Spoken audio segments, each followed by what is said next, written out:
ल गाइज आज चाहिँ म तपाईहरुलाई देखाउँदै छु रक पेपर सिजरको गेम अनि मैले दिदी र बहिनी दुईजना उहाँहरु दिदी बहिनी मेरो दुईजना दिदी हो उहाँहरुको गेम खेलाइरहेको छु र यो गेम खेलिसकेपछि जसले जित्छ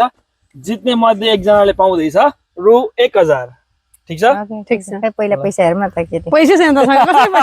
पैसा छ नि किन हुँदैन निकाल पहिला देखा ल ल ल ल यो 1000 रुपैयाँ पाउँदैछ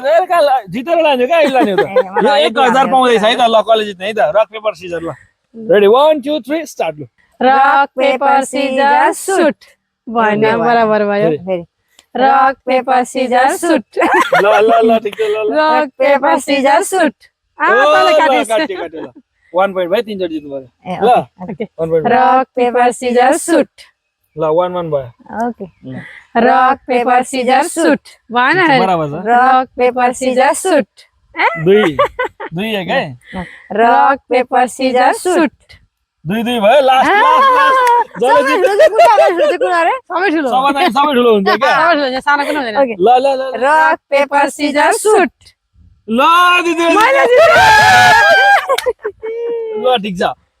दिदीले जित्नु भएको छ रु 1000 रुपैयाँ ल। तपाईलाई अर्को अफर दिन्छु म के? यो 1000 रुपैयाँ 1000 लाने कि मसँग जितेर 2000 म बनाउने नखेल्न यति भयो मलाई पुग्यो आज मलाई चाहिएको छ मलाई पुग्यो अहिले मिलेन नि त